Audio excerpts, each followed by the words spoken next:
Hello and welcome to The Adult Life, where we are finally in 2021. Woo! Well, goodbye and good riddance to 2020, and let's hope 2021 is a little bit more fun, a lot more productive, and a little less pandemic-y.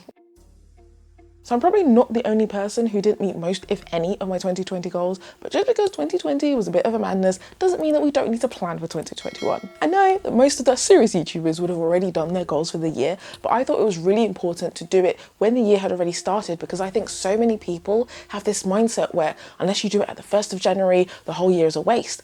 I really feel that you can do your goals whatever time is best for you. It might be the first month of the year, it might even be the 1st of October. Whatever works for you, set your goals and start working towards them. And some people have been asking me how I do my yearly goals, so how I create them, prioritize them, and then go about achieving them. And that's what we're going to be looking at in this video. So let's jump right in. So the first thing to do when you're setting your yearly goals is to have a review of the year that's just passed. And like we've said, 2020 has been a bit mad, so don't be too hard on yourself, but it's really good to have a review of what you were able to do and think about all the things you weren't able to do. And a review is important because it sets a baseline of where you are now, and once you know where you are, you can make a plan to where you're going. So the first thing I do when I'm doing a review of the past year is I find last year's goals and I write down any progress I've made towards it. And this can be any small step of progress. Progress is progress at the end of the day. The next thing to do is to write down all the accomplishments you've made this year aside from your goals. So you might have gotten a new job, you might have gotten a promotion, write all of that down.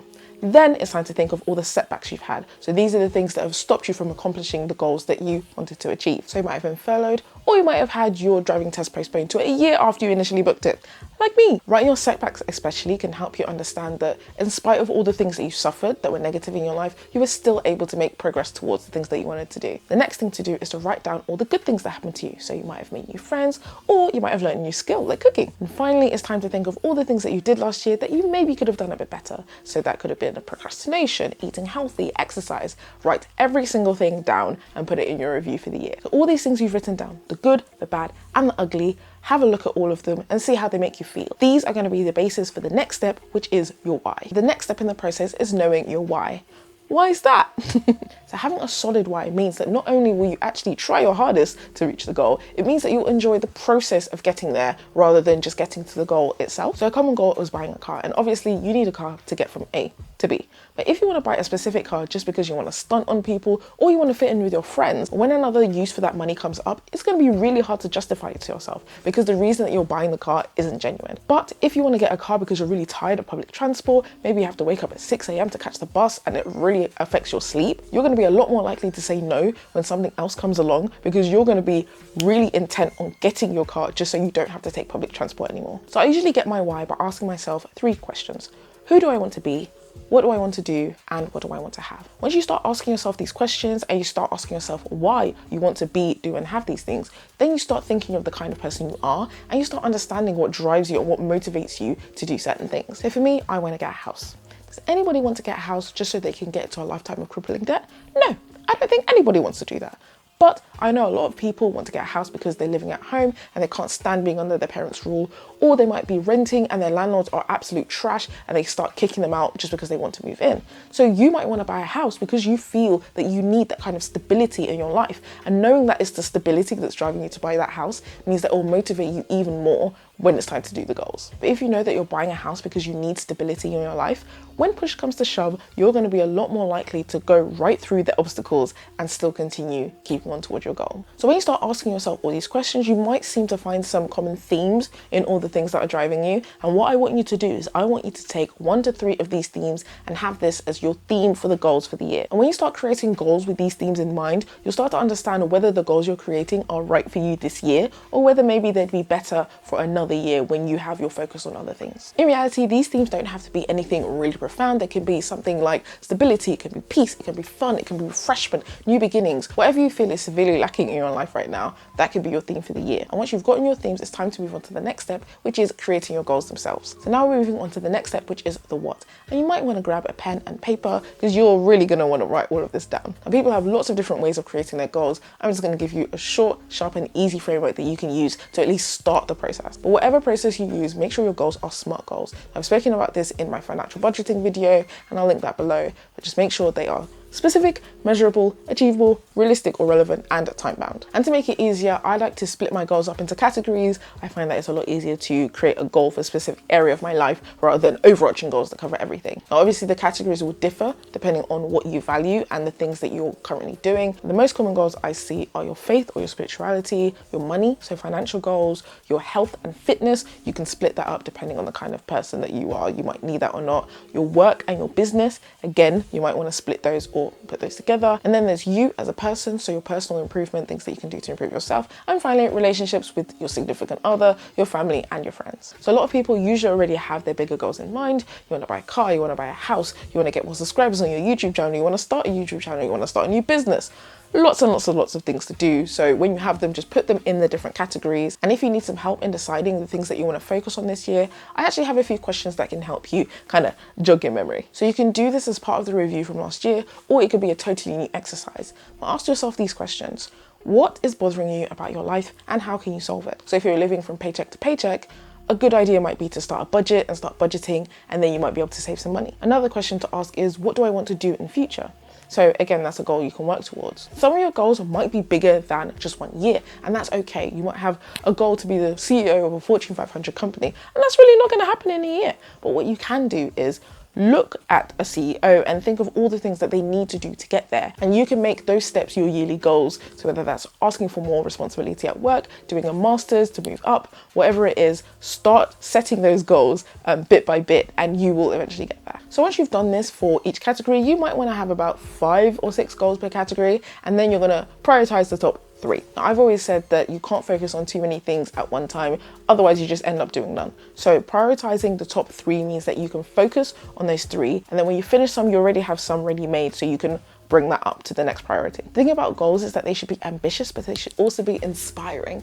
Don't make them too easy or you're wasting your potential, but also don't make them too hard because you'll just lose motivation and you won't want to do it. If you make your goals something uncomfortable but still quite possible, at least you'll try to get there. And even if you fail, you'll probably get further than if you just made your goal, a bit too easy in the first place. And then once you've got all your goals ready to go, it's time to move on to the next step, which is the how. And next comes the how. So for every goal you make, there has to be a plan to achieve it. And if you do not have a plan for your goal, you are not going to make it. I don't care how good you think you are. I split my goals into objectives and key results. Now, objectives are smaller tasks within a goal that have a shorter time frame. So anything from 1 to 3 months. And key results are measurable milestones that I use to make sure that my objectives are progressing. And the most important thing about the key result is that they're measurable, so you can see how much progress you're making towards each objective. And that might sound slightly confusing, so I'm going to break down a goal into objectives and key results and show you how you can use them to help you reach your goals. So one of my biggest goals for the year is to buy a property, and this is something that's been on my mind for a while, and this is the year